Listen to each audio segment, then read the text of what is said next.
স্যাটেলাইটের যুগে প্রতি ইঞ্চি আপনার জায়গায় কোথায় কি আছে সেটা ডেফিনেটলি তাদের নলেজে আছে। আধুনিকতম এই সময়ে সিক্রেসি মেনটেন করাটা রীতিমতো অসম্ভব একটি ব্যাপার। তারা এখন রীতিমতো যে কোনো ভাবেই হোক একটা খোঁজ করবার চেষ্টা করছে। ওই বেশ শাবকের গল্পের মতো, তুই পানি ঘোলা করিসনি, তোর বাবা করেছে নাহলে তোর দাদা করেছে। আমি পুটিং দ্য লাস্ট ভার্স শেষে যে প্রসঙ্গটি ইঙ্গিত করলেন সেটা নিয়ে শুরু করব। সার্জিক্যাল স্ট্রাইক বলে একটি কনসেপ্ট আছে, আমাদের কর্নেল শরীফ স্যার নিশ্চয়ই তার সঙ্গে পরিচিত। এবং পাকিস্তানে ভারত সার্জিক্যাল স্ট্রাইক করে হাত পাকিয়েছে এবং তাদের যে যুদ্ধ পরিকল্পনা ওয়ার গেম, তাতে বাংলাদেশ নিয়ে এই ধরনের সার্জিক্যাল স্ট্রাইক যাওয়ার একটা চিন্তা তাদের মাথায় আছে, এটা পরিষ্কার। সেই লক্ষ্যে যতটুকু শোনা গেছে যে প্রায় 15 স্কোয়াড্রন অত্যাধুনিক যুদ্ধ বিমান, সুখোই থেকে শুরু করে MiG-29 থেকে শুরু করে রাফাল, তারা মোতায়েন রেখেছেন আমাদের এই বাংলাদেশ সন্নিহিত যে রাজ্যগুলো আছে, সে শিলংয়ের এয়ার বেজে বলুন, বাগডোগরায় বলুন, পশ্চিমবঙ্গে বা অন্যত্র, সেই প্রস্তুতিটা তাদের আছে। এবং আমাদের সীমান্ত পৌরস 111টা পয়েন্ট আছে যেখানে নির্বিঘ্নে হাসতে খেলতে খেলতে বাংলাদেশে প্রবেশ করা যায় সামরিক কাজ। এবং এই দেশটা তো তারা ইন এ ওয়ে তাদের দখলে তাবে নিয়ে নিয়েছিল 1971 মহান স্বাধীনতা যুদ্ধের সুযোগ নিয়ে।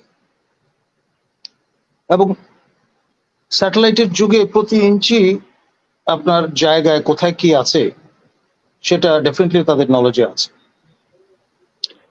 আধুনিকতম এই সময়ে সিক্রেসি মেনটেন করাটা রীতিমতো অসম্ভব একটি ব্যাপার।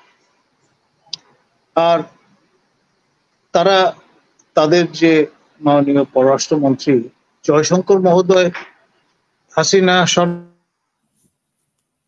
সরকারের পতনের প্রাক্কালেই একাডেমিক আলোচনায় বলেছেন যে ভারতের নিরাপত্তার কথাটা ব্রিটিশ রাজের দায়িত্বে যারা ছিলেন তারা গুরুত্বের সঙ্গে বিবেচনা করেননি বলেই এই আপনার শিলিগুড়ি নেক বা চিকেন নেক এর মতো বাস্তবতা তৈরি হয়েছে। আপনার পার্বত্য চট্টগ্রাম বা চট্টগ্রাম এই অঞ্চলটি বিদেন মাশরেকে পাকিস্তান বা পূর্ব পাকিস্তান হাতে তুলে দেওয়া হয়েছে। তার ফলে ভারতের নিরাপত্তা কম্প্রোমাইজড হয়েছে, এটি তারা অ্যাড্রেস করতে চান। এইসব বিষয়গুলো কিন্তু ডিসকোর্সের অংশ বলে জাস্টিফিকেশন তৈরি করে রেখেছে।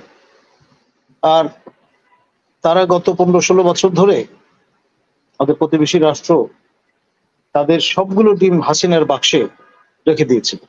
মজা হচ্ছে এগুলো একটা হ্যাচ করেনি এবং তাদের স্টেট উইদিন স্টেট বা ডিপ স্টেট অ্যাক্টর যারা অন দ্য গ্রাউন্ড আছেন, আমি খুব খোলামেলা নির্মোহভাবে বলবো যে তারা ব্যস্ত ছিলেন ওয়েম্যানাইজিং এ, বুজিং এ এবং অর্থবিত্ত আপনার কিভাবে করায়ত্ত করা যায়, ব্যক্তিগত পার্সোনাল গেইন।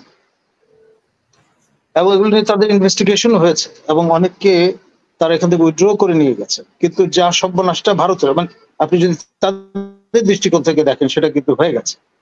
এবং হাসিনার এই যে তিরোধান বা বিদায়, এটি তাদের জন্য একটা ব্যাগেজে পরিণত হয়েছে। ফলে তাদের যে মাইনরিটি বা হিন্দু কার্ড সেটা তারা ব্যবহার করবার চেষ্টা করছে। এবং এর পাশাপাশি তাদের যে সোশ্যাল মিডিয়াম আছে সেখানে যে হাইপটা তোলা হয়েছে যে India conquered Bangladesh or the then East Pakistan back in 1971, তারা ইউনিল্যাটারালি যে সৈন্য প্রত্যাহার করে নিয়ে গেলেন, এটা একটা ট্যাকটিক্যাল মিস্টেক নেহেরু কন্যার, এবং তার ফলে আজকে তাদের মাসুল দিতে হচ্ছে। দ্বিতীয় বিশ্বযুদ্ধের পরে মার্কিনিরা এখন পর্যন্ত জাপানের ওকিনাওয়াতে তাদের সেনা মোতায়েন রেখেছে, তারা কেন রাখলো না? দে আর রিগ্রেটিং। তো সেই জন্যে তারা এখন রীতিমতো যে কোনো ভাবেই হোক একটা খোঁজ করবার চেষ্টা করছে, ওই বেশ শাবকের গল্পের মতো, তুই পানি ঘোলা করিসনি, তোর বাবা করেছে নাহলে তোর দাদা করেছে, মানে এরকম একটা ব্লেম গেমের মতো পরিস্থিতি। এবং যেটা সম্ভাব্য আপনার স্পেকুলেশন, সেটা হচ্ছে সম্ভবত এই মাসে না হলে আগামী মাসে তারা হয়তো কোনো একটা সার্জিক্যাল স্ট্রাইকে যেতে পারে। তবে কোনো অবস্থায় স্থল যুদ্ধের ঝুঁকিতে তারা যাবে না, কারণ তারা এই কোয়াগমারে আপনার পা দিতে প্রস্তুত নয় বলে আমার ধারণা। ধন্যবাদ।